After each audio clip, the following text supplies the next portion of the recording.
تو وہ کیا کہتی ہے؟ وہ کہتی تھی میرے لیے کسی اپنی پسند کی لڑکی کا جسم مہیا کر دو۔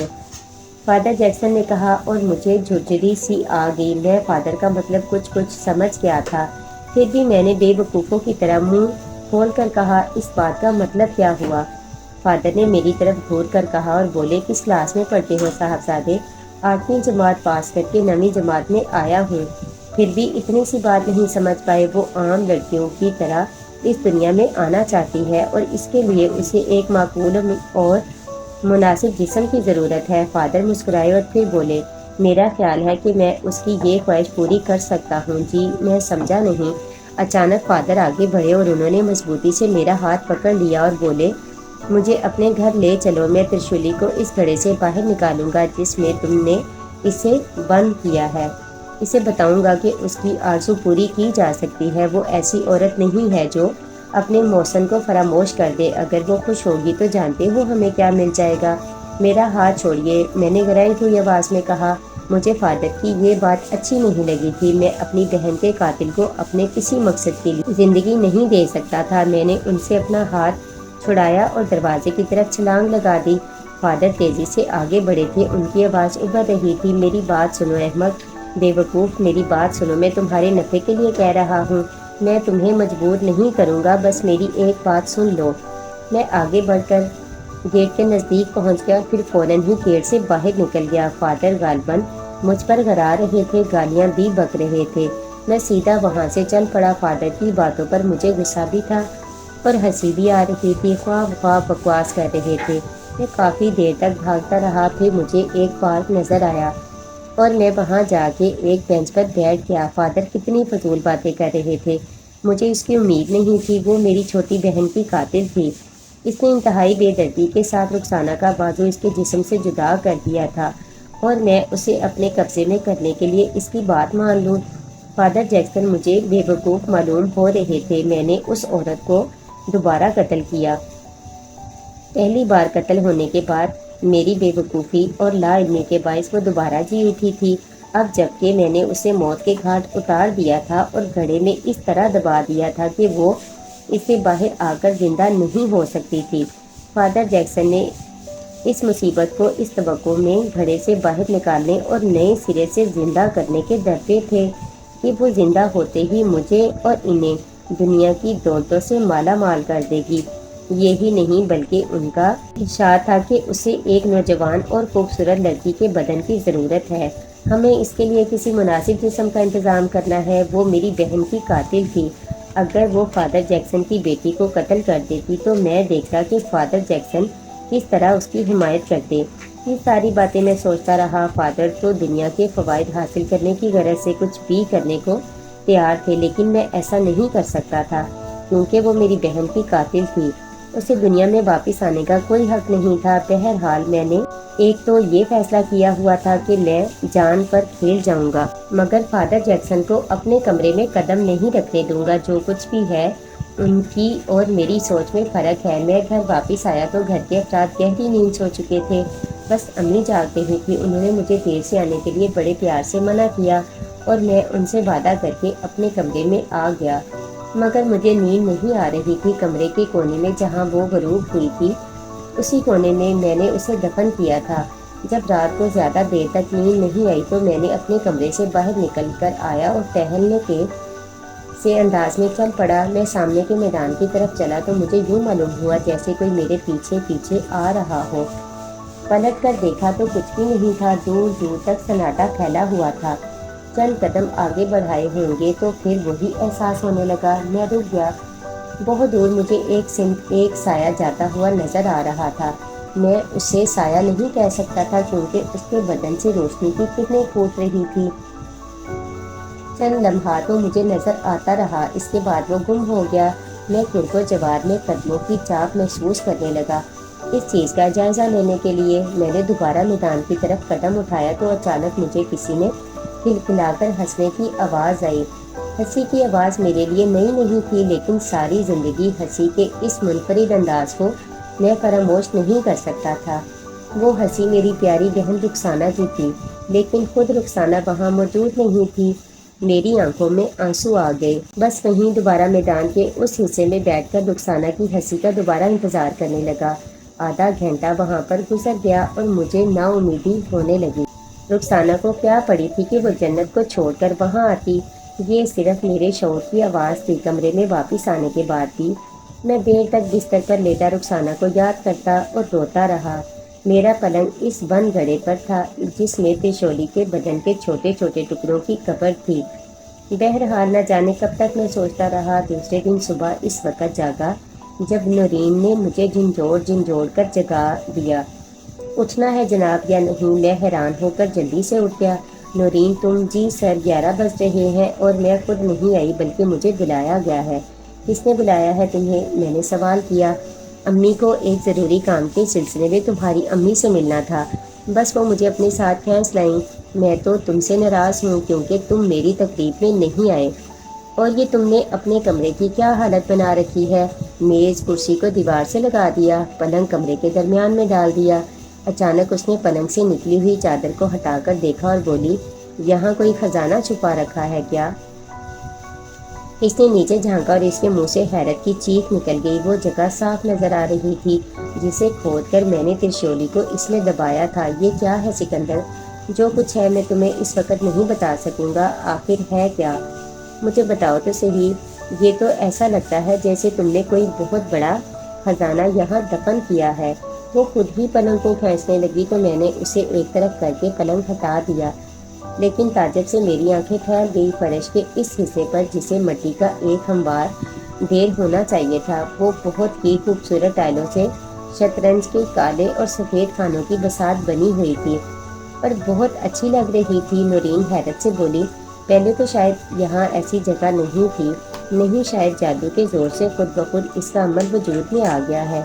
میرے منہ سے نکلا اور نورین ہنسنے لگی۔ اچھا تو جناب جادوگر بھی ہے؟ نورین نے پر مزاج لہجے میں کہا۔ میرا دماغ اس وقت معاف ہو رہا تھا۔ میں نورین کی صورت دیکھتا رہا۔ وہ بولی، اب چلیے جناب آئیے، اس نے کہا اور میں باہر نکل آیا۔ نورین میرے ساتھ باہر نکل آئی تھی۔ میں اٹھ کر اس کمرے میں آ گیا جہاں نورین کی والدہ اور میری امی سر جوڑے باتیں کر رہی تھی۔ سلام دعا کے بعد انہوں نے نورین سے کہا، اب چلیں؟ ٹھیک ہے میں چلتی ہوں۔ میں ہنستا ہوا اپنے کمرے کی طرف چل پڑا۔ اندر پہنچا تو حیران رہ گیا۔ چند لمحوں قبل جیسا کمرہ چھوڑ کر گیا تھا اس سے بالکل ہی مختلف نظر آ رہا تھا۔ میرا پلنگ نفاست سے بچھا ہوا تھا، فرش آئینے کی طرح چمک رہا تھا۔ یہ سب کچھ کیسے ہو گیا؟ میرا دل و دماغ الجھنوں میں پھنسا ہوا تھا۔ کچھ سمجھ میں نہیں آ رہا تھا کہ راتوں رات فرش میں یہ ٹائل کس نے لگائے؟ کون تھا یہ سب کچھ کرنے والا؟ انتہائی پر اسرار حالات ہو گئے تھے۔ سپہر کو امی نے بتایا کہ نورین کی والدہ کیوں آئی تھی۔ ان کی ایک بھانجی تھی، خوش شکل، با سلیقہ اور امور خانہ داری میں ماہر، تعلیم حاصل کر رہی تھی۔ والدین نے ایک اچھے کھاتے پیتے گھرانے کے لڑکے کے ساتھ اس کی منگنی کر دی۔ پچھلے دنوں اس لڑکے نے اچانک منگنی توڑ دی اور مشہور کر دیا کہ لڑکی کا کردار اچھا نہیں ہے۔ ان کا کہنا تھا کہ اگر امی اپنے بھائی یعنی ہمارے ماموں جان سے اس لڑکی کا رشتہ طے کرا دیں تو لڑکی کے والدین میاں بیوی کو تعلیم کے لیے باہر بھیجنے اور ان کے تمام اخراجات اٹھانے کے لیے تیار ہیں۔ امی جانتی تھی کہ میرے چھوٹے ماموں کو باہر جا کر تعلیم حاصل کرنے کی بڑی آرزو تھی۔ یہ موقع مل رہا تھا تو امی بھی خوش ہو گئی تھی۔ مجھے بھی معلوم تھی یہ بات کہ چھوٹے ماموں کو امریکہ جانے کی بہت خوشی تھی، لیکن گھر کے حالات اس قدر خراب تھے کہ ایسا بالکل نہیں ہو سکتا تھا۔ یہ تذکرہ نعیمی صاحب کے خاندان والوں سے بھی ہوا تھا اور اسے یاد رکھتے ہوئے ہی یہ بات سوچی گئی تھی۔ ابھی ہمارے درمیان یہ باتیں ہی ہو رہی تھی کہ اچانک ہی بیل بجی۔ میں باہر ہی نکلا تھا۔ میں نے گیٹ کھول کر دیکھا تو سامنے ہی فادر جیکسن کھڑے ہوئے مجھے گھور رہے تھے۔ انہوں نے گرائی ہوئی آواز میں کہا، تم سمجھ رہے تھے کہ میں تمہارا پتہ کبھی نہیں پا سکوں گا فادر؟ میں آپ کی بے پناہ عزت کرتا ہوں۔ میڈم میلیسی بہت اچھی خاتون ہے، لیکن آپ مجھ سے کیا چاہتے ہیں؟ میں تمہیں عزت، دولت اور شہرت کے عروج پر دیکھنا چاہتا ہوں۔ شکریہ، مجھے اس میں کسی چیز کی ضرورت نہیں۔ تو پھر تم یہ بات یاد رکھو کہ تم نے اپنے گھر میں ایک عورت کو قتل کر کے دفن کیا ہوا ہے، تو پھر پولیس کو لائیں گے؟ کیا کریں گے آپ میرے گھر میں؟ وہ سب بات کی باتیں ہیں، تم سونے کو پیتل سمجھ کر ٹھکرا رہے ہو۔ فادر میں جو کچھ کر رہا ہوں میں جانتا ہوں آپ کو اس سے کیا غرض ہے۔ مجھے غرض ہے کیونکہ اس کا فائدہ مجھے بھی پہنچے گا، سوری میں کچھ نہیں کر سکتا۔ وہ کچھ لمحوں تک سوچتے رہے اور پھر گھبرا کر بولے، ٹھیک ہے، میں ٹیڑھی انگلیاں استعمال کروں گا۔ میں نے کہا، نہ، آپ جو دل چاہے کیجیے، میں پولیس کو بتاؤں گا کہ تم نے ایک عورت کو قتل کر کے اپنے گھر میں دبا رکھا ہے، اور اس کے بعد پولیس تمہارے گھر پر چڑھ دوڑے گی تو فادر پولیس کو کچھ نہیں ملے گا۔